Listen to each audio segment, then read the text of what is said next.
ሸገር ካፌ ሸገር ካፌ ሸገር ካፌ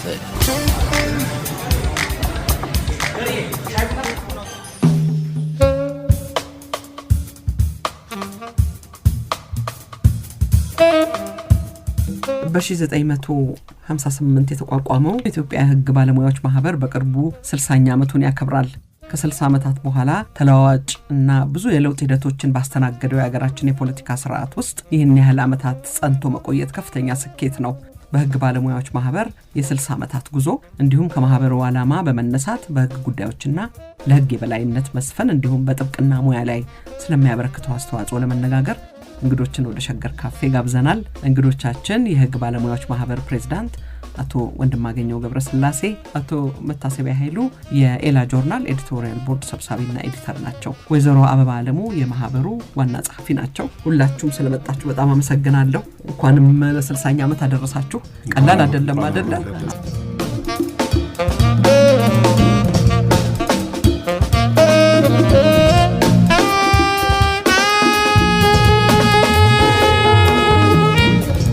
ቀደም ብዬ እንደጠቀስኩት ማህበሩ የተቋቋመው በ1958 ነው። መስራቾቹ አባላት ይህን ማህበር ለመመስረት የተነሱበት ዓላማ በዛን ጊዜው አጠራር የቀዳማዊ ኃይለ ሥላሴ ዩኒቨርሲቲ የሕግ ተማሪ ቤት የተቋቋመው በ50ዎቹ አጋማሽ ላይ ይመስለኛል 63 በፈረንጅ።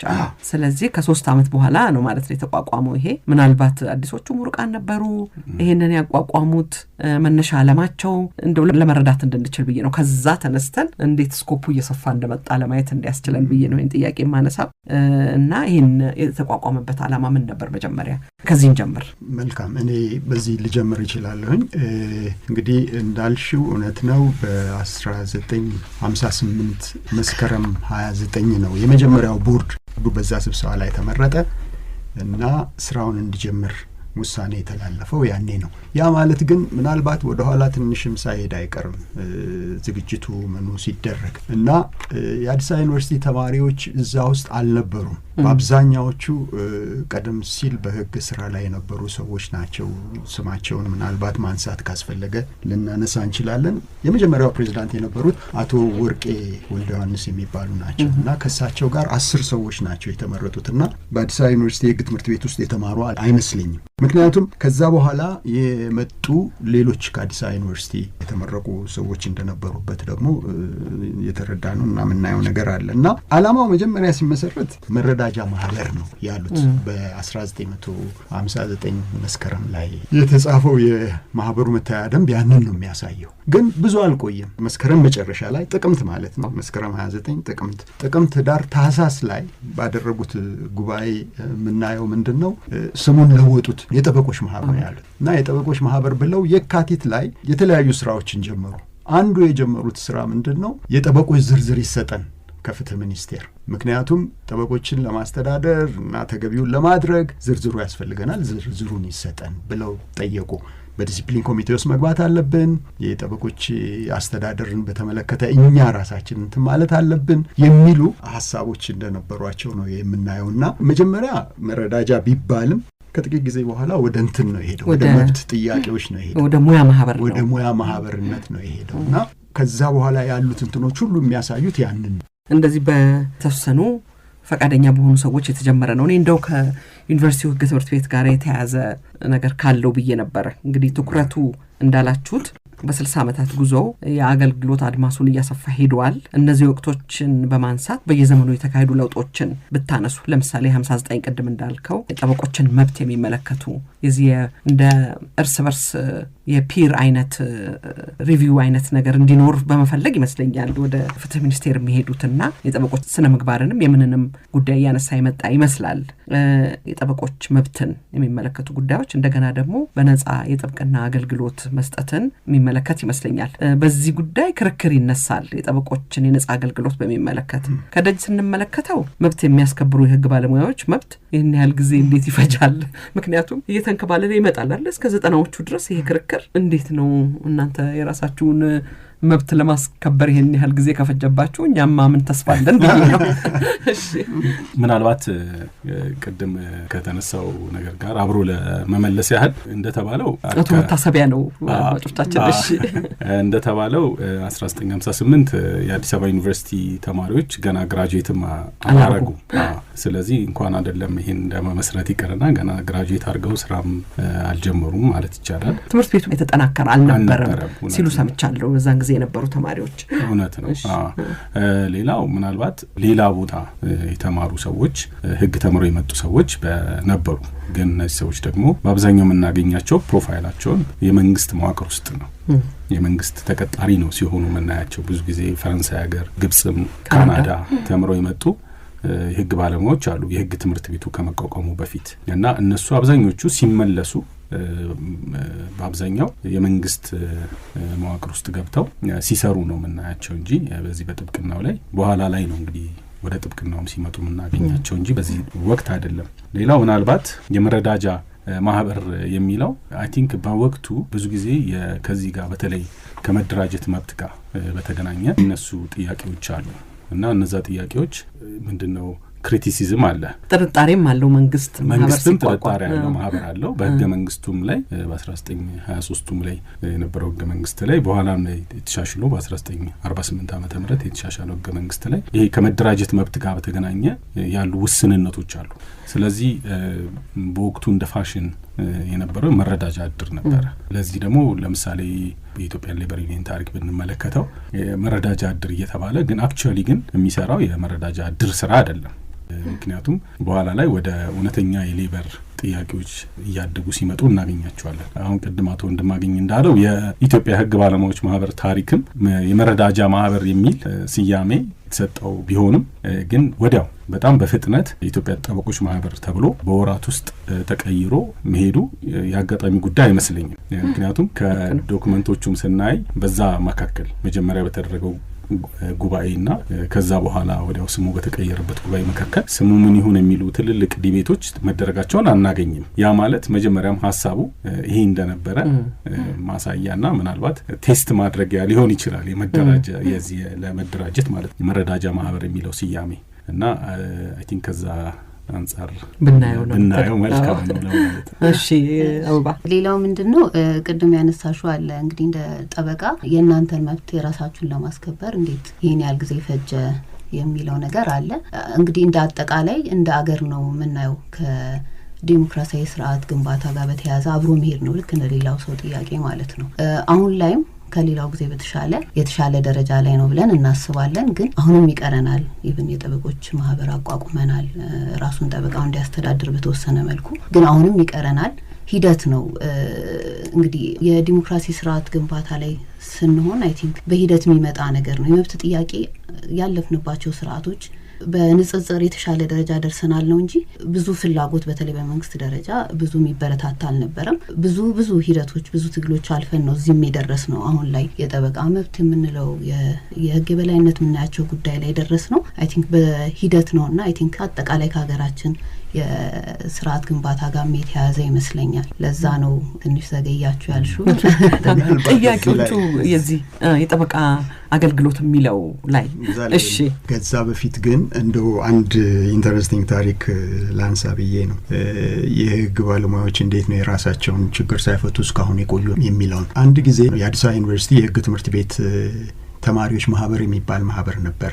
አሁን እንደገና ለማቋቋም እየተሞከረ ነው እና እዛ ማህበር ስብሰባ ላይ 50ኛ ዓመቱን የሎው ስኩሉን 50ኛ ዓመት ስናከብር ደጃዝማች ዘውዴ ገብረስላሴ እዛ ስብሰባ ላይ መጡና ውይይቱ እየተካሄደ ይቅርታ ጠየቁና በመሃል ገቡና ምን አሉ፣ እንደው እኔ መምጣት የፈለኩት እቺን ነገር ልነግራችሁ ፈልጌ ነው እንጂ ለመምጣት በፍጹም አልችልም ነበር እና በጣም የራሴ ችግር ነበረብኝና እድል ስጡኝና እቺን ነገር ተናግሬ ልሄድ አሉ።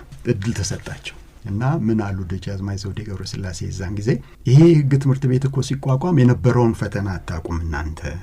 ህግ ትምህርት ቤት ይቋቋም ተብሎ ሐሳቡ ሲቀርብ በጣም ብዙ በከፍተኛ ደረጃ የነበሩ መኳንንትና መሳፍንት እንዴ እንዴት ነው ህግ ትምህርት ቤት የምናቋቁመው በዚህ ሰዓት? አሁን የግብፅን ታሪክ እያየን አይደለም እንዴ? ግብፅ እኮ ጀማል አብደልናስር ግንባር ቀደሙ መሪ ቢሆንም ከጀርባው ያሉት የህግ ትምህርት ቤት ጨርሰው የወጡ ሰዎች ናቸው ይህንን ኦርኬስትሬት የሚያደርጉትና እኛ በሀገራችን ደግሞ እንዲህ ያለ ህግ ትምህርት ቤት አቋቁመን ራሳችንን ችግር ውስጥ መክተት የለብንም የሚል በጣም ትልቅ ሬዚስታንስ ነበር ነው የሚሉት። እና በኋላ ግን ጉዳዩ እኔ ይዛኔ አሉሳቸው የፍትህ ሚኒስቴር ነበርኳል እና ጉዳዩ ኃይለ ሥላሴ አዩት ምናሉና አክሊሉ ሀብተወልድም ነበሩ። ምክንያቱም ሞሮፍ ወደ ፈረንሳይ አይነት የትምህርት አይነት እንትን ነው የገባው እንደምናውቀው ትምህርት ቤቱ እና ከአሜሪካ የመጡ ቢሆንም ብዙዎቹ አስተማሪዎች ኃይለ ሥላሴ የለም መከፈት አለበት ብለው ነው ኦቨርሩል ያደረጓቸው ነው ሌሎቹ። እንግዲህ ይሄ የሚያሳይ ምንድን ነው? በሙያው ላይም ጥርጣሬ ነበር። ፍላጎት አለ ሙያውን ለመደገፍ ሙያውን ለማሳደግ፣ በአንድ በኩል የሚፈልግ ኃይል አለ፣ በአንድ በኩል ደግሞ ሙያውን የሚሰጋ በስጋት የሚያየውና ምናልባትም ይሄ ሙያ ችግር ሊያመጣብን ይችላል ብሎ የሚያስብ ወገን እንደነበረ ነው የምናየው። በዚህ ምክንያት ያ ስሜት እስከ ብዙ ጊዜ ድረስ ቀጥሏል። ኃይለ ሥላሴ ከስልጣን ከወረዱም በኋላ በደርግ ጊዜ የነበረውን ሁኔታ ብናይ ከዛም በኋላ የነበሩትን ሁኔታዎች ስናይ በጥርጣሬ የሚመልከቱ ነገር ነበር የሚል ግምት አለኝ እና በዛ ምክንያት ይመስለኛል አንዱም እስከዛሬ ድረስ የጥያቄያችን መፍትሄ ሳያገኝ የቆየው። አሁን ነው እንግዲህ የጠበቆች ማህበር በሕግም እንዲቋቋም የተወሰነው። ምናልባትም ከጠበቆች ማህበር መሪዎች ጋር ወደፊት ይህን ውይይት ማድረግ ያስፈልግ ይሆናል በተጨማሪ። ምክንያቱም የእኛና የእነሱ ማህበር አሁን ሁለቱም የኛ ማህበር ነው በመሰረቱ፣ ግን ይሄኛው ሲቪክ አሶሲዬሽን ነው፣ ያኛው በህግ የተቋቋመ የጠበቆች ማህበር ነው እና አባላቶች ነን ብዙዎቻችን እዛ ውስጥ። ይሄ ደግሞ በሲቪክ ማህበርነቱ በጎ ፈቃደኞች ናቸው የሚሳተፉበት። እንግዲህ ክርክሩ ያኔ የነበረው ምንድን ነው? ማስታወሻዎቹን አይተሽ ከሆነ አይተሻል፣ እንዳየሽም ማረጋግጫለሁኝ። ምክንያቱም አነሳሹም ለዚህ ነው። ያኔ የነበሩት ጠበቆች ያሉት ምንድን ነው? ፍርድ ቤቶች አቅማቸው ላልፈቀደ በወንጀል ለተከሰሱ ሰዎች እንድንቆም ያዙናል። ይህን ደግሞ መሰረት የሚያደርጉት በ1955 የወጣውን ህገ መንግስት ነው። አንድ ሰው ራሱ ጠበቃ ማቆም ካልቻለ፣ በወንጀል ተከሶ ጠበቃ ማቆም ካልቻለ ፍርድ ቤት ይመደብለታል ይላል። እኛን ደግሞ ሳያማክሩን ምን ሳይሉን ሌላ ቀጠሮ ይኑረን አይኑረንም ሳይታወቅ ፍርድ ቤት ለዚህ ጉዳይ እንድትቆም ብሎ ትዕዛዝ ይሰጣል። እኛ ደግሞ በዛ ጉዳይ ስንቆም ሌላ ጉዳያችን ይበላሽብናል። ስለዚህ ይሄ ነገር ይስተካከልልን፣ ህጉም ቢሆን ጠበቃ ይቁምለት ይላል እንጂ በነፃ ይቁም የሚልም አይደለም ነው ክርክራቸው። ከሁሉ በላይ ግን ቅር ያሰኛቸው በዚህኛው ጉዳይ ስንቆም ሌላው ከባለ ጉዳይ ጋር ተነጋግረን ውል ገብተን ያዝነው ጉዳይ እየተበላሸብን ካሳም እንከፍላለን፣ ባለ ጉዳያችንም ይጎዳል። ይሄ ደግሞ የመጣው በዚህ አይነት ውሳኔና ዳኞች ባልታሰበ ሁኔታ በሚወስኑትና ይሄን ጉዳይ ይዛችሁ ፍርድ ቤት ቅርቡ ስለምንባል ነው እና ይሄ ነገር ይስተካከልልን ነው። ከዛ በኋላ ቀጥሏል። ነፃ አገልግሎት መስጠቱ እኮ ቀጥሏል። ኢቭን ከዛ ጊዜ ጀምሮ ነፃ አገልግሎት ይሰጣል ማንኛውም ጠበቃ። በተለይ ከሰባዎቹ በኋላ ያ እንትን እየተጠናከረ ሄዷል። ግን ምንድን ነው የሆነው? ከሰባዎቹ በኋላ ያለውን በምናይበት ጊዜ ፍትህ ሚኒስቴር ነው በነፃ እንዲቆሙ ጠበቆችን የሚመድበው ፍትህ ሚኒስቴር ነው። ፍትህ ሚኒስቴር ሲመድብ አትሊስት ጉዳዩን የወሰደው ሰው ቀጠሮ የሚይዝበትን ጊዜ ያመቻቻል፣ ከሌላው ጉዳዩ ጋር እንዳይጋጭበት ያደርጋል፣ ይይዝና ፍርድ ቤት ይቀርባል። ልክ እንደዛኛው በድንገት እንደሚታዘዘው ትዕዛዝ አይነት አይደለም የሚሆነው እና ከዛ ወዲህ እንደውም አንዱ ትልቁ ስራችን እኛ ነፃ የህግ አገልግሎት መስጠት ነው። ነፃ የህግ አገልግሎት ቢሮአችን 45 ዓመት ሊሆነው ነው። አሁን ከፍተኛ ፍርድ ቤት ግቢ ውስጥ የነፃ ህግ አገልግሎት መስጫ ጣቢያ አለን እና በየአመቱ ከ1000 ምናምን የማንሱ ሰዎች የጥብቅና አገልግሎት እንሰጣለን። ይሄ እንግዲህ ፍትህ ሚኒስቴር ከሚመድበው ነፃ አገልግሎት እንዲሰጡ ከሚመድባቸው ጠበቆች በተጨማሪ ማለት ነው። ስለዚህ ያ መፍትሄ አግኝቷል። ሌላው ደግሞ አንድ እንግዲህ ያው ዘመኑንም ይዘነው እንድንሄድ ስለፈለኩኝ ነው። አንዱ ትልቅ ምዕራፍ የህግ ባለሙያዎች መጽሔት ወይንም ጆርናል ለማዘጋጀት ያቀረቡት ጥያቄ ነው፣ ማቋቋም ነው። ይሄ እንግዲህ የሚነሳው በደርግ ወቅት ይመስለኛል። ምክንያቱም ዘመኑን ወደ 70ዎቹ አካባቢ ነው። የህትመት ውጤቶችን ማሳተም ፈቃድ የሚፈልግ ሳንሱር ውስጥ የሚያልፍ ጉዳይ ስለሆነ ይሄ በዚህ እንቅፋት የተነሳ ይመስለኛል የተሳካ አይመስለኝም። ማሳተም ቻሉ? የጆርናሉ ባለቤት ይናገሩ እስቲ። አሁን አይ እንደተባለው ነው። አይ ቲንክ በጣም ፈታኝ የነበረ ጊዜ ያሳለፈው መሆኑ መረዳት ይቻላል በቀላሉ። ምክንያቱም በፊትም ቢሆን በንጉሱም ጊዜ ቢሆን የነበረው ይሄው ጥያቄ ነበረ። ምክንያቱም ከዓላማው አንዱ እነዚህን ነገሮች ማድረግ ቢሆንም ግን በዋናነት ገፍቶ የመጣው በ1970ዎቹ መጀመሪያ አካባቢ ባለና ከዛ በኋላ እውነቱን ለመናገር ትልቅ ፈተና ገጥሞት አይ ቲንክ 1980ዎች ውስጥ ነው እንግዲህ ፐብሊኬሽን ራሱ ማውጣት የተቻለ ሶ ያ አንዱ ፈተና ነው። ምክንያቱም የመጀመሪያው ችግር በነገራችን ላይ ሰው አይጽፍም። የመጻፍ ችግር ራሱ ማሳተም አንዱ ሌላው ዋናው ችግር ቢሆንም ነገር ግን በወቅቱም ቢፈቀድም ኖሮ ብዙ ለምን ራሱ አዲስ አበባ ዩኒቨርሲቲንም የኢትዮጵያ ሕግ መጽሔት የሚባለው በጣም ረጅም ጊዜ ቆየ መጽሔት የአዲስ አበባ ዩኒቨርሲቲ የኢትዮጵያ ሕግ መጽሔት ነው። ኮንሲስተንት አይደለም። ህትመቱም ላይ ጽሁፎቹም ላይ የምናያቸው በጣም ተደጋጋሚ ሰዎች ነው ሲጽፉ ኮንትሪቢዩት ሲያደርጉ የምናየው። ያ ማለት በተወሰኑ ሰዎች ላይ ብቻ የተንጠለጠለ መሆኑን ያሳየናል። የኢትዮጵያ ሕግ ባለሙያዎች ማህበርም ተመሳሳይ ችግሮች ገጥሞታል። በእርግጥ አሁን ከዛ በኋላ ባሉት ጊዜያቶች ውስጥ የገጠመን ችግር በአብዛኛው የፋይናንስ ጋር የተገናኘ ችግር አነሳዋለሁ። እሱንም የሁሉም ማህበራት ችግር ስለሆነ እሱንም ይዣለሁ አነሳዋለሁ። ግን ከዛ በፊት አንድ ጥያቄ አሁን አድማጮችን መጠየቃቸው አይቀርም። ቅድም ይሄኛው የሲቪክ ማህበር ነው፣ ያኛው የፌዴራል ጠበቆች ማህበር ነው፣ እንደገና ደግሞ የሴቶች ሕግ ባለሙያ ማህበር አለ። መቼም ማህበራት መብዛታቸው ምንም ችግር የለውም። ማደራጀትም መፈቀዱ በጣም አስፈላጊ ነገር ነው። የተለያየ የስራ ተግባር ይዘው አገልግሎቱ እንደውም ይሰፋል፣ ጥሩ ነው፣ ምንም ችግር የለውም። ግን አንድ ቦታ ላይ እንዳየሁት እናንተም ጥያቄያችሁ የፌዴራል የጠበቆች ማህበር የመሆን ጥያቄ አንስታችሁ ነበር ይመስለኛል። እሱን እንድታነሱት ስለፈለኩኝ ነው። ለምንድን ነው ይሄኛው ሲቪክ ያኛው የፌዴራል የሆነው? ይሄኛው 60 ዓመቱ ነው፣ ያኛው የቅርብ ጊዜ ነው አይደለ? እንደምናስታውሰው 2013 ነው። ስለዚህ እሱንም እንድትመልሱልኝ ስለፈለኩኝ ነው። መቼም ማህበራት እንደዚህ ረጅም ጊዜ መቆየታቸው ራሱ በጣም ትልቅ የማህበሩ አባላትን የባለሙያዎቹን ጥንካሬም ያሳያል አይደል? በተለያየ ምክንያት የፖለቲካው እንግዲህ ስርዓቱም እየተለዋወጠ በሚመጣበት ጊዜ እንደዚህ አይነት ማህበራት ብዙ ችግር ይደርስባቸዋል። ይሄን እናውቃለን። ስለመለዋወጡም ከዚህ የተነሳ ይመስለኛል። ስለዚህ እዚህ ላይ እንደው እንድናነሳ ስለፈለኩኝ ነው። ምንድን ነው ምን ጥያቄ አንስታችሁ ነበር? ምናልባት ከዛ በፊት ይሄ የመጽሔቱን ጉዳይ ላንሳና አሁን ወደ አንሳሽው ጥያቄ ይገባለን። መጽሔቱን በተመለከተ በ1975 አካባቢ ነው የማህበሩ ፕሬዝዳንት ለእድሳት የደህንነት መስሪያ ቤት ነው የፈቃድ እድሳትም የሚሰጥ የነበረው እና ለደህንነት መስሪያ ቤቱ ሪፖርት ማቅረብ ነበረባቸው። በዛ ሪፖርት ላይ የጻፉት ምንድን ነው? መጽሔትን ማዘጋጀትን ለሳንሱር ልከናል ነው የሚለው እና መጽሔት ከዚህ በኋላ እናሳትማለን፣ ወደፊትም ማሳተም እንቀጥላለን እና ለፍትህ ሚኒስቴርም ፍቃድ አግኝተናል፣ ሳንሱር ተደርጎ ሲመለስ ለእናንተ ምንልካለን አይነት ነገር የሚመስል ስሜት ያለው ደብዳቤዎች ጽፈዋል በተደጋጋሚ እና ከዛ ነው ሀሳቡ የጀመረው። ግን ከ75 ጀምሮ እስከ 90 ምናምን ድረስ መጽሔት አልወጣም። የተጀመረው ሀሳብ እንዲሁ ሀሳብ ሆኖ ነው የቆየው ከ75 ጀምሮ እስከ 90ዎቹ ድረስ። በ90ዎቹ ውስጥ ነው መጽሔትም ሌሎች ተሟጋች የሚል የመጀመሪያው ጋዜጣ የሕግ ባለሙያዎች ማህበር ያወጣው ተሟጋች የሚል ጋዜጣ ነበረ። ከዛ በኋላ ነው የባር ሪቪው የሚባል መጽሔት መውጣት የጀመረው። ባር ሪቪው እስከ 6 ቮሊዩም ወጥቷል። የአሁኑ 6 ነው። 6 ሁለተኛ ቮሊዩም ነው። እስከ 6 ወጥቷል። ከዛ ልክ ቅድም አቶ መታሰቢያ እንዳለው ኮንሲስተንትሊ ያለ መውጣቱ ነገር ቀጥሏል። አሁንም ድረስ እንደቀጠለ ነው እና የመጽሔቱ ታሪክ ረዥም ነው ለማለት ነው አንቺ እንዳነሳሽው። ግን ሳይታተም ኦልሞስት ከ75 እስከ 90ዎቹ ድረስ የመጀመሪያው ኢሹ እስከሚወጣ ድረስ 90ዎቹ ውስጥ ነው እና አቶ ጌታቸው ቅጣውና እና አቶ ታምሩ ወንድማገኘው ፕሬዚዳንት በነበሩበት ጊዜ ነው የመጀመሪያው መጽሔት የወጣው እና ያ እንግዲህ ይሄን ያህል ጊዜ ወሰደ።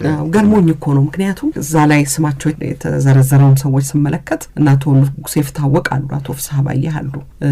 እነኚህ እንግዲህ ተሟግተውም ሌሎቹ የሚችሉ ሰዎች ነበሩ በወቅቱ ማለት ነው። አሁን እሱን ያነሳሻቸው አንድ ኮሚቴ ተቋቁሞ ነበረ በ72 ዓመተ ምህረት ያ ኮሚቴ የጥብቅና ሙያ እንዴት ነው መተዳደር ያለበት የሚል ጥናት ያጠና ነው እና ሰብሳቢው አቶ ፍስሐ ባየ ነበሩ። ምክትል ሰብሳቢ ናቸው መሰለኝ አቶ ጌታሁን ሁነኛው የሚባሉ የማህበራችን ፕሬዝዳንት የነበሩ ከ1965 ጀምሮ ፕሬዝዳንት የነበሩ ናቸውና ሌሎችም ሰዎች አቶ ፍስሐ ባዬ፣ አቶ ንጉሴ ፍታወቅ፣ አቶ ጌታሁን ሁነኛው፣ አቶ ታደሰ ድልነሳው እነሱ ነበሩ እና እነሱ ያንን ጥናት ነው ያጠኑት። ኢቭን በዛን ሰዓት የተደረገው ጥናት ምንድነው እንዴት ነው የጠበቆች ማህበር መተዳደር ያለበት ያ ጥናት ተዘጋጅቶ ለፍትህ ሚኒስቴር እንደቀረበ ነው እኛ የምናውቀውና ማህበሩ ውስጥ ያሉ ሰዎችም ነበሩበት፣ ማህበሩ ውስጥ የሌሉም። አሁን አቶ ንጉሴ ፍታወቅ ማህበሩ ውስጥ የነበሩ አይመስለኝም በዛ ሰዓት። አቶ ፍስሐ ባዬ ግን ምክትል ፕሬዝዳንት ነበሩ ከ1965 ጀምሮ እና እንግዲህ ስማቸውን ስመለከት ብዙዎቹ በኢትዮጵያ የህግ ሙያ ውስጥ ትልልቅ ቦታ የነበራቸው እና አቶ ጊላ ሚካኤል እነሱን ስላየሁ ነውና የነሱ ምኞት ምናልባት እዚህ ጥናት የጠበቆች እንዴት መተዳደር አለባቸው የሚለው ጥናት እንደ ሌሎች አገሮች በባር አሶሲዬሽን መልክ ተቋቁሞ የሚል መሰለኝና ትንሽ እሱም ላይ ጨምሩበት እስቲ። ማዛባሹ ላይ ዋናው መጀመሪያም ሲቋቋም አላማው ጠበቃው ራሱን ያስተዳድር ነው። ራሱን ማስተዳደር ካልቻለ የራሱን መብት በራሱ ማስከበር ማይችል ከሆነ ለሌላውም ሊተርፍ አይችልም ነው። ያንን መሰረት አድርጎ ነው አብዛኛው ትግል የነበረው።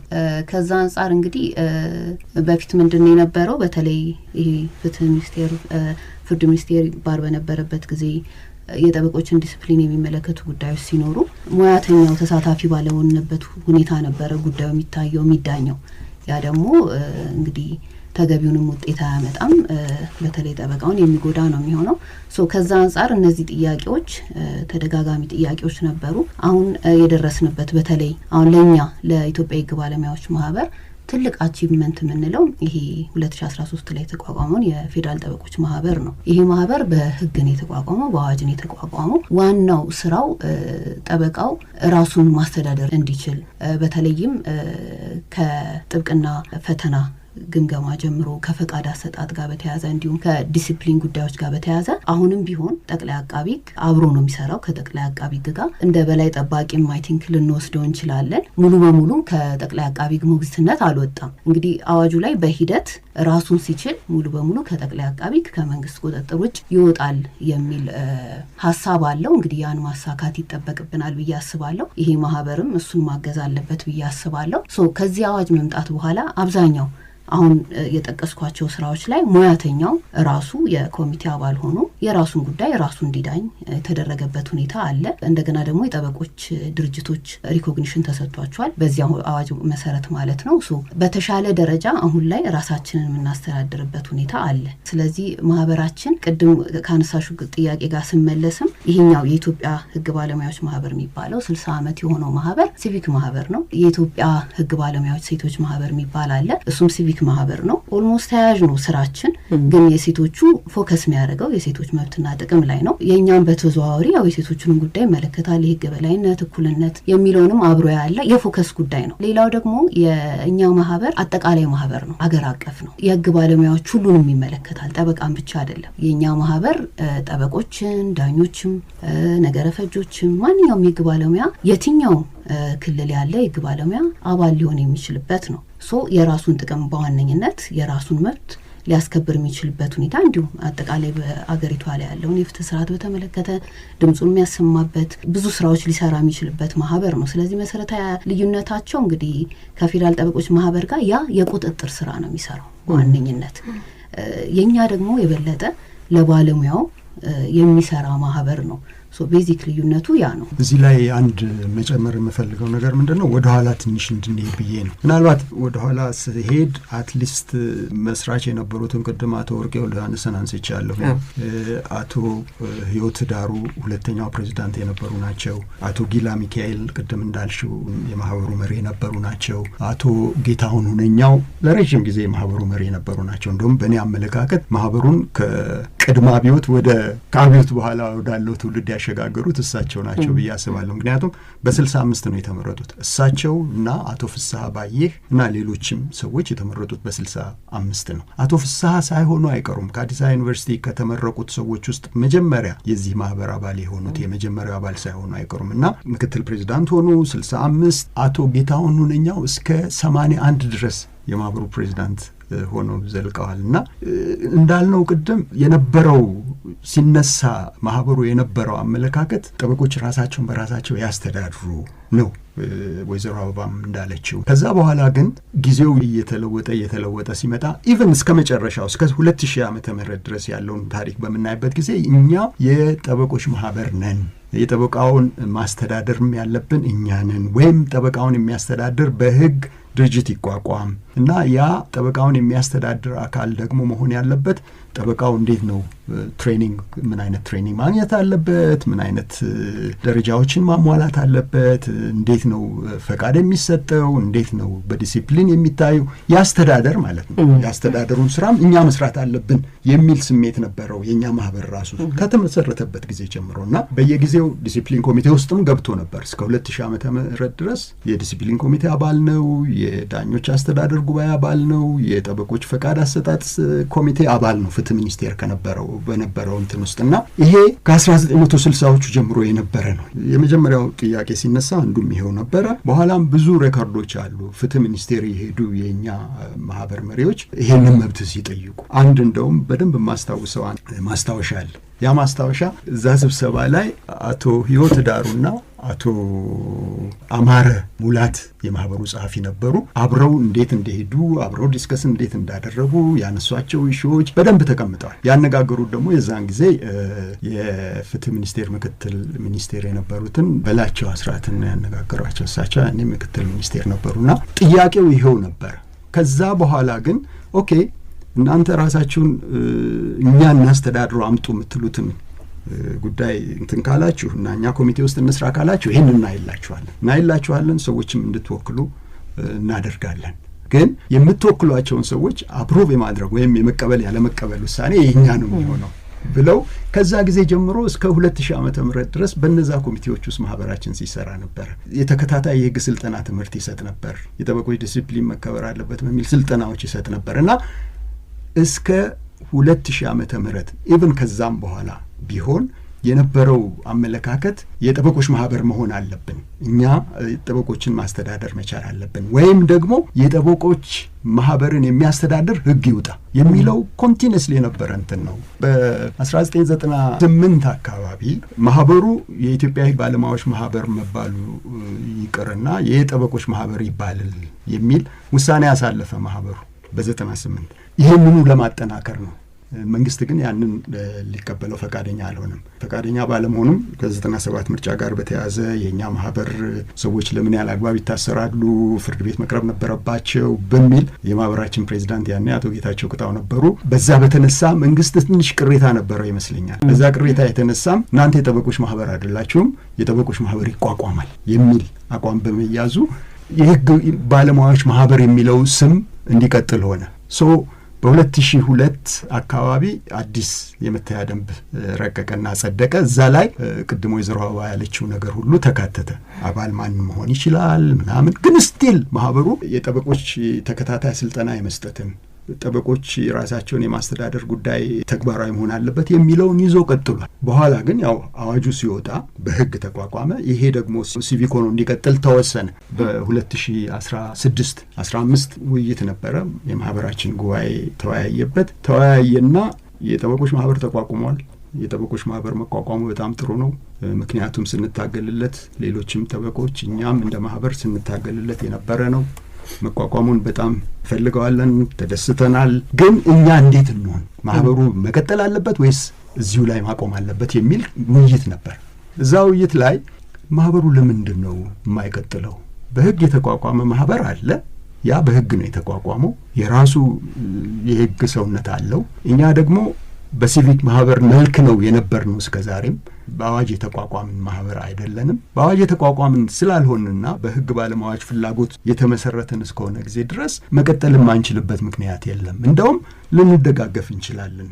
እኛ በህግ የበላይነት፣ በፍትህ መስፈን ላይ፣ በህግ ጥናትና ምርምር መስፋፋት ላይ፣ በጠበቆች መብት ጉዳይ ላይም የተለያዩ ጉዳዮችን ልናነሳ እንችላለን። ስለዚህ የኛ ማህበር እንደ ሲቪክ ማህበር ይቀጥል፣ የጠበቆች ማህበር ደግሞ በህግ መሰረት የሚሰራውን ስራ ይሰራል። የጥብቅና አስተዳደር ይሰራል። ካስፈለገም ሌሎች ነገሮችን ጨምሮ በህግ የበላይነት ላይ እንዳይሰራ የሚከለክለው ነገር የለም።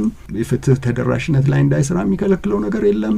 አስተዳደሩን እየሰራ ይሄንንም ይሰራል። እኛ ደግሞ እንደ ሲቪክ አሶሲዬሽን ህግ ባለሙያዎችን እያስተባበርን በእነዚህ ጉዳዮች ላይ መስራት እንችላለን። ስለዚህ ማህበሩ መቀጠል አለበት የሚል ውሳኔ ተላለፈ በ2015 ጉባኤ እና በዛ ጉባኤ ላይ ተመስርቶ ብዙ ጥናት አደረግን። እንደውም ጥናቱን ሲመራ የነበረው አቶ መታሰቢያ ነውና እሱ ምናልባት እዛ ላይ ትንሽ የሚጨምረው ነገር ይኖራል። በዚህ ምክንያት ነው ማህበሩ የቀጠለው እና እኛ እምነታችን ያ ማህበር የኛ ማህበርም ነው። በተለይ ጠበቆች የሆኑ ሰዎች የዛ ማህበር አባላት ነን። ማህበራችን ደግሞ ሌሎች ጠበቆች ያልሆኑ ቅድም እንደተባለው የህግ ትምህርት ቤት መምህራን ሊሆኑ ይችላሉ፣ አቃቤ ህጎች ሊሆኑ ይችላሉ፣ ህግ ተምረው በሙያው የማይሰሩ ሰዎች ሊሆኑ ይችላሉ። ግን የህግ እውቀት ያለው ሰው ሁሉ አባል ሊሆንበት የሚችል ማህበር ነውና ያ ማህበር መኖሩ ጉዳት የለውም። ካለብን የተለያዩ የመብትም የሰላምም የሌሎችም ጥያቄዎች እንደኛ ያለ ለፍትህ የሚሰራ ለህግ የበላይነት የሚሰራ ማህበር በብዛት ያስፈልጋታል ኢትዮጵያ። አንድ ማህበር ሳይሆን ምናልባትም 1000 ማህበርም ያስፈልጋታል። ያንን ደግሞ ለማድረግ ይህን ማህበር ማፍረስ አያስፈልግም እና መቀጠል አለበት የሚለው በዚህ ነው የመጣው። ትክክለኛ ውሳኔ ነው። አቶ መታሰቢያሽ ምናልባት አሁን በደንብ ተቀምጧል። የሁለቱ ልዩነት ከማውራታችን በፊት አይ ቲንክ ይሄ ማህበር ለምን ይቀጥል ተባለ የሚለው ኢምፖርታንት ነው። ቅድም ታሪካዊ ዳራውን በደንብ አቶ እንድማገኝም አበባን ገልጸውታል እና በተለይ በዋናነት እኔ እስካሁን ባለኝ መረጃ በአፍሪካ ውስጥ የኢንዲፔንደንት የሆነ የህግ ሙያ ማህበር የኢትዮጵያ ህግ ባለሙያዎች ማህበር የመጀመሪያው ነው ብዬ ነው አርጊው ማረገው። የሌሎቹን ታሪክ ለማየት ሞክሬያለሁ። ረጅም ታሪክ ያላቸው አሉ 100 ዓመት ከዛም በላይ ናይጄሪያ፣ ጋና፣ ኬንያ፣ ሳውዝ አፍሪካ። ግን እነዚህ ማህበራት ታሪክ አብዛኛው ኮሎኒያል ሂስትሪ ነው ማለት ከኮሎኒያል ሲስተም ጋር የተገናኘ ነው ማለት ነውና ኢንዲፔንደንት በሆነ መልኩ የዛ አገር ነው ማለት ትንሽ ከባድ ነው የሚሆነው ማለት ነው። አብዛኞቹም እንደውም ከዛ በኋላ ታሪካቸውን እንደገና ሪስታብሊሽ ለማድረግ ሞክረዋል ከኢንዲፔንደንስ ቀኖቻቸው በኋላ ማለት ነው። የኢትዮጵያ ህግ ባለሙያዎች ማህበር እንግዲህ በ1958 ዓመተ ምህረት ሲመሰረት ትልቅ ታሪክ ያለው ማህበር ነው ማለት እንችላለን። እንደተባለው እንግዲህ ከዛ በፊት ሌሎች አደረጃጀቶች አሉ ወይ የሉም የሚለው ትንሽ ጥናት ይፈልጋል። ግን በእርግጠኝነት መናገር የምንችለው ግን በዚህ ሀገር የህግ መደራጀት ታሪክ ውስጥ ከኢትዮጵያ ህግ ባለሙያዎች ማህበር የተሻለ ኮንትሪቢዩሽን በዚህ ሁሉ ዘመናት ውስጥ ያለው መሳ ለመሳ አብሮ ሊጠራ የሚችል ማህበር የለም። ሌሎቹ ማህበራት አብዛኞቹ አሁን የተባሉት ማህበራት ያቋቋማቸውም የዚህ ማህበር አባላት የነበሩ ሰዎች ናቸው። ስፔሻላይዝድ የሆኑ አገልግሎት የሚሰጡ ፎከሳቸው ቅድም አበባ እንዳለችው ፎከሳቸው የተለየ የሆነ በሂውማን ራይት ላይ፣ በሴቶች ላይ፣ በኮንስትራክሽን ህግ ላይ፣ ዲሴቢሊቲ ላይ ወዘተ የሚሰሩ ማህበራት አሉ። የህግ ማህበራት እነዚህ ስፔሻላይዝድ ማህበራት ናቸው። ሌሎች ሀገሮች ላይም የተለመደ ነው። ግን በዋናነት ግን እንደ ጥላ ሆኖ የሚያገለግል እና እነዚህን እንግዲህ ባለፉት 4 ስርዓቶች በትንሹ ማለት ነው በጣም ወጀቡን አልፎ ኮንሲስተንትሊ አንዴ እየፈካ አንዴ እየደበዘዘ እንደነበረው ሁኔታ ራሱን እያስታመመ ሳይሞት መሞት የሚገባው ማህበር ነበር። እውነቱን ለመናገር እንደነበረው ፈተናና ችግሮች በቃ ምንም ግዛ ማህበር መገኘት ወይም ለዛ ማህበር ኮንትሪቢዩት ማድረግ ከጥቅሙ ጉዳቱ ያመዝናል ሊባል የሚችል ነበር። ግን ሰፊውን የሆነውን የህግን ሙያ አስተዋጽኦ እና ትሬኒንጋችንም እንደዛ ነው። ለራሳችን ብቻ እንድንሰራ አይደለም። እንደዛ ከሆነ ሌሎች ሙያዎች ላይ መግባትም ይቻላል፣ ሌላ ነገርም ማድረግ ይቻላል። በዛም ውስጥ ሆኖ እኮ ምንም እዚህኛ ጋር ድርሽ ሳይሉ የሚኖሩም ሰዎች አሉ። ግን በዚህ ሁሉ ዘመን ውስጥ ግን ይህን ማህበር እንዲቆይ ሰርቫይቭ እንዲያደርግ ኮንትሪቢዩት እንዲያደርግ እንደነበረውም ሁኔታ ደግሞ በቻለው ልክ አስተዋጽኦ ለማድረግ እየሞከረ ከጄኔሬሽን እየተለዋወጠ እዚህ ደርሷል ማለት ነው። ከዛ የመጣው አንዱ እንግዲህ የቅርብ ፈተና የነበረን 2015 ላይ ማህበሩ ምን ይሁን የሚል ለምን ማህበሩ ሲታገልለት ከነበሩት ግቦች ውስጥ አንዱን አሳካ ሙሉ ለሙሉ አሳክቷል ብለን አናምንም። እኛም ግን ትልቁን ስራ ግን የህግ ኢንፍራስትራክቸር ስራ ነበር። ያንን ስራ ሰርቷል። ያን ስራ ሲሰራ እንደተባለው በአጀንዳነት በእነዚህ በነበሩት ጊዜያቶች ውስጥ በሙሉ አብሮ ቀርቧል። ስለዚህ መቅረቡ ብቻ አይደለም፣ ሞዴል ህግ ራሱ አውጥተን ነበረ ማህበሩ ማለት ነው። ስታቱተሪ ባር ይባላል። ይሄ በአዋጅ የሚቋቋም ማህበር ማለት ነው። ማህበር ነው ግን በአዋጅ ይቋቋማል ያ ማህበር። ያ ምንድነው ከሌላው የሚለየው? በአዋጅ ሲቋቋም ያ ማህበር የህግ ጥበቃ ይኖረዋል ማለት ነው። የህግ ድርሻ በህግ የሚወሰን ድርሻ ይኖረዋል ማለት ነው። በኢትዮጵያ ታሪክ ውስጥ የጠበቆች በህግ መቋቋም የመጀመሪያው አይደለም። ለማህበራት ለምሳሌ ቀይ መስቀል ማህበር፣ ቻምበር ኦፍ ኮመርስ ወዘተ መንግስት ተቋሞች እንዲሆኑ አይደለም የሚፈለገው፣ ግን ማህበራት ቢሆኑ ግን በአዋጅ እንዲደነገጉ ለማድረግ ተሞክሯል። ልክ እንደዛ ሁሉ እኛም ራሳችንን መግዛት አለብን፣ ራሳችንን ማስተዳደር አለብን በሚለው ጥያቄ ውስጥ ይሄ እንደ አንድ በዓለም ላይ ያለው ትሬንድ ምንድነው? ወይ ራሱን ብቻውን ያስተዳድራል ሙያው፣ ወይ ደግሞ መንግስት ያስተዳድራል፣ ወይ ደግሞ ጆይንት የሆነ አድሚኒስትሬሽን ክሬት አድርገው ወይ ቦርድ ነገር ያስተዳድራል። በኋላ ለኛ የጆይንት የሆነ አድሚኒስትሬሽን በጋራ ለማስተዳደር ነው እንግዲህ አሁን ስምምነት ተደርሶ በአዋጅ የወጣው። ይህ ሲወጣ ግን ይሄ አስፈላጊነቱ በነጻነት ለመስራት ለማገልገል የሚለው ነገር ነው። ምክንያቱም ይሄ የፍትህ ጉዳይ ስለሆነ፣ ይሄ የሰብአዊ መብት ጉዳይ ስለሆነ፣ ይሄ ገበላይነት ጉዳይ ስለሆነ ማለት ነው አይደል? እሺ እና ይህን ለማድረግም ቅድም መጀመሪያ ላይ ያነሳሽው ነገር አለ ለራሳችሁ ጉዳይ እንዴት ነው የመተሳተፉ ምናምን የሚለውና ይህን ያህል ተተክቷል። ግን በጣም ታሪካዊ አጋጣሚ የነበረው የሊጋል ሪፎርም 2010 ላይ ሲሰራ እዛ ላይ የኛ ማህበር በወቅቱ እኔ የማህበሩ ምክትል ፕሬዚደንት ነበርኩኝና በወቅቱ እኛም ጥያቄ ቀርቦልናል እንድንሳተፍ። በወቅቱ በነበረን ሚቲንጎች ላይ እኛ ያነሳነው ጥያቄ ምንድነው? በሊስት የቀረቡ የአዋጅ አይነቶች ነበሩ እና እነዛ የአዋጅ አይነቶች የሚዲያ አዋጅ፣ የጸረ ሽብር አዋጅ፣ የምርጫ አዋጅ፣ አስተዳደር ስነ ስርዓት አዋጅ ወዘተ እነዚህ ወርኪንግ ግሩፕ ተቋቁሞላቸው እንዲሰሩ ወርኪንግ ግሩፕ በማቋቋም ሂደቱ ላይ ማህበሩ የበኩሉን ሚና እንዲጫወትና አባላት ሪኮመንድ እንዲያደርግ ጭምር ተጋብዞ ነበር። በወቅቱ የተነሳው ጥያቄ የኛ አባላት የሌሎች ሙያዎች ላይና የሌሎች አዋጆች ላይ እየተሳተፈን የኛን ማህበር የሚመለከት ግን ወርኪንግ ግሩፕ ሊቋቋም ይገባል የሚል ስትሮንግ ጥያቄ ለፍትህ ሚኒስቴር አቅርበናል። ምክንያቱም ሌሎቹ አዋጆች ላይ የሚሳተፉት የኛ አባላት ናቸው።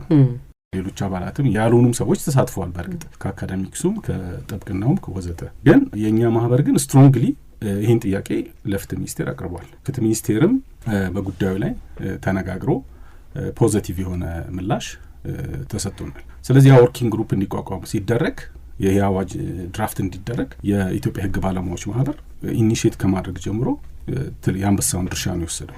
እሱ ብቻ አይደለም።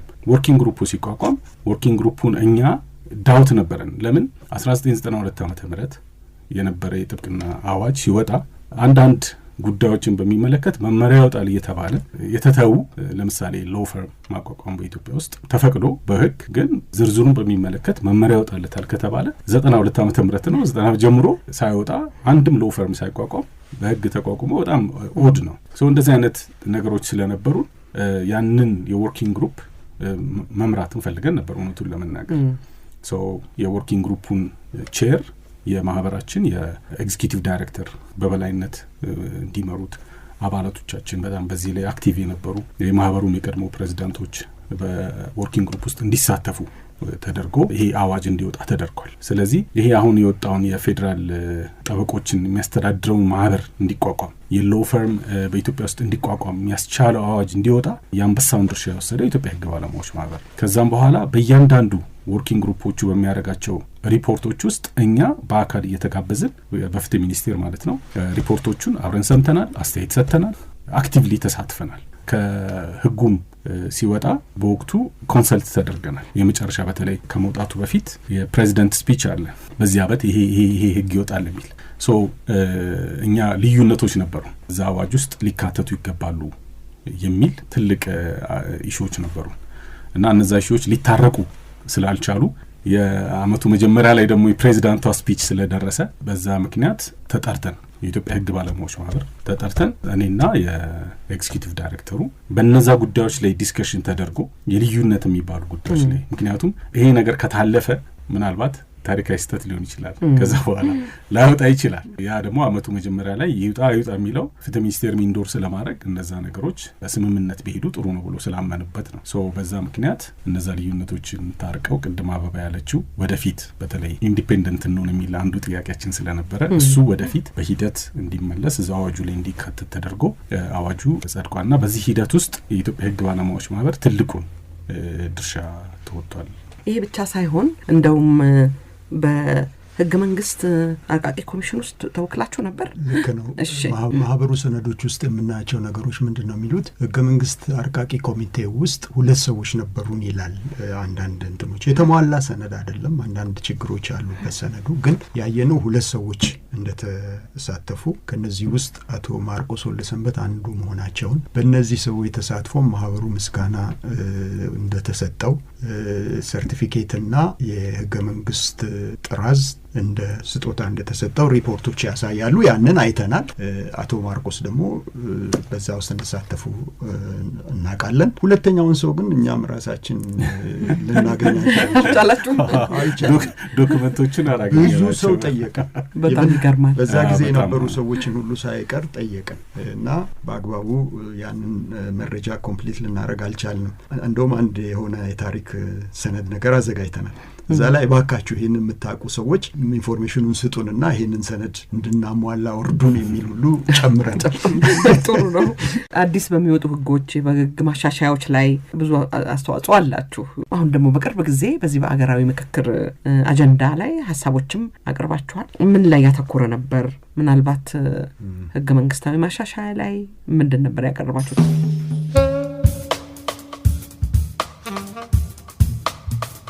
የተከበራችሁ አድማጮቻችን ለዚህ ጥያቄ የሰጡትን መልስና ሁለተኛውን ክፍል ሳምንት ይዘንላችሁ እንቀርባለን። ለዛሬ የተዘጋጀው እዚህ ላይ ያበቃል።